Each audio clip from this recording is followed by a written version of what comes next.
Welcome back to another strike breakdown series video. Today we focus on this lovely elbow that you just saw there from Sathanfah, Sitsongpeenong against Cajaiba. So in this fight, there's quite a lot of clinching. So this is a technique that will be used against a clinch fighter. Someone who's entering in a lot, as you can see, closing the distance. So you would have already felt this pattern in the fight that your partner likes to come inside to the close clinch range, and it's all about timing in that final strike. So if we look through, you'll see how he tries to keep him away and sets up the walk in and sets up the elbow to finish him off. Cajaiba also went for his own elbow, but was just a little bit behind. So yeah, we'll break this technique down, show you how to use it for pad work, bag work, and sparring applications. Enjoy.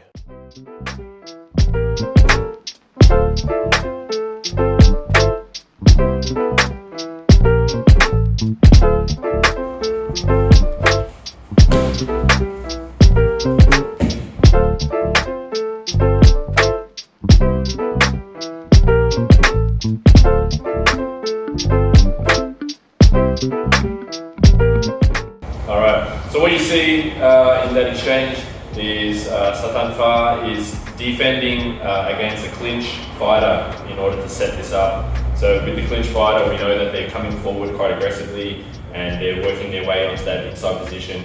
Now a good way to set this up is to keep your guard quite narrow as you're keeping distance and backing out. If the guard is quite narrow down the middle, you'll be able to protect yourself against punches, and you'll also force your opponent to want to come on the outside for clinch work, as it's hard to get through the center.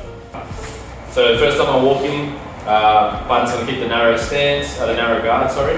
I'm going to work in, I'm going to try to come around outside for the clinch. Partner will just get some inside control somehow, some way, and fires up the knee. Second time, the timing is there, I'm going to place that rear up elbow.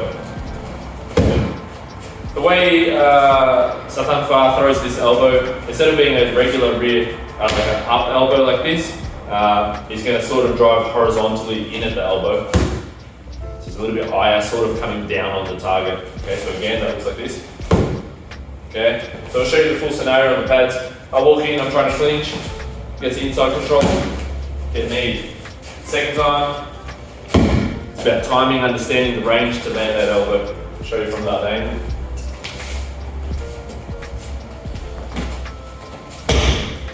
Pad holders, it's good to sometimes give a different scenario with the hands, just so this person can adapt to what's in front of them rather than drilling that too strict.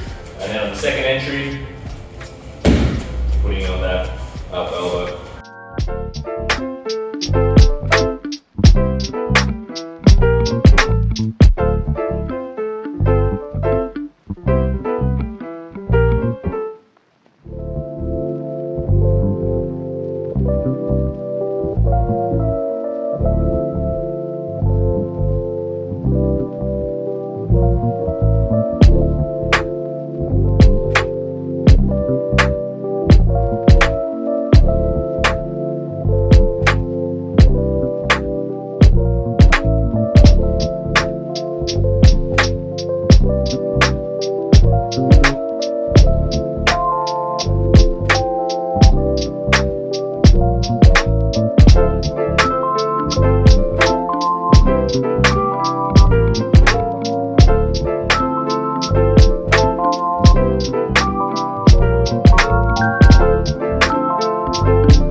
Alright, so to practice this one on the bag, again, you're looking for some movement in the bag, so forward and back. What we're doing as the bag's coming towards you, you'll notice Quang will enter and stabilize it first with his clinch position, throw a knee, just like we did on the pads. He'll push it out and create some movement. Second entry, meeting it with that elbow. So again, the whole scenario. You can do this through your freestyle work whenever you find the bag coming in towards you, meeting it, controlling, throwing a knee in the clinch, pushing it off, keeping the momentum going, and timing that elbow. So in this scenario, we throw in that rear elbow.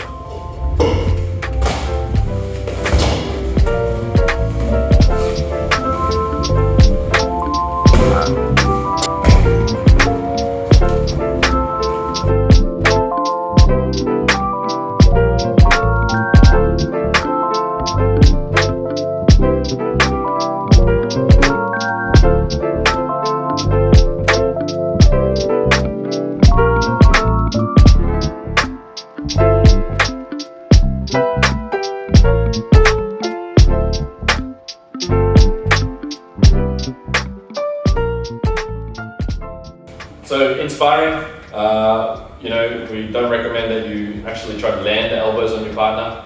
It's important to try to just work through the timing range, but you want to intentionally change the target and control the power you put behind the strike for obvious reasons. So what we'll do with this one, again, this is against one person as a clincher, so I'm coming in and I'm trying to work the clinch. On the pads, we added a little bit of extra work. We went to a hand control position and threw a knee. So you can also practice that too if you are going to execute in sparring.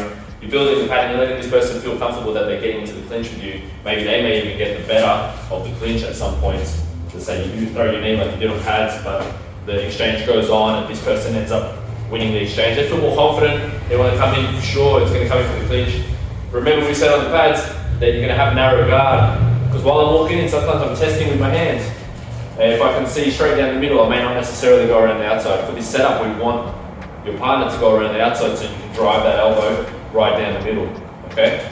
So, you got that narrow guard, first time, might move into that clinch, you'll have a little work, boom, something will happen, you'll get broken out, you're letting your partner come forward again, you're comfortable, he's walking in, boom, sets up, all right? In the fight, it was a step up, so he stepped up to work here and he was trying to pull this down into the elbow, but he got met with the elbow straight away.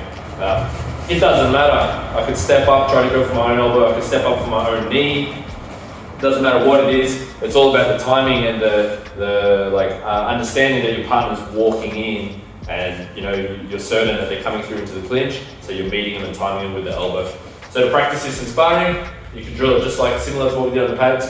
Move in, first one, get into the clinch, have a little exchange, something gets broken out, and then second time, narrow guard, forces them outside, they walk straight into the elbow.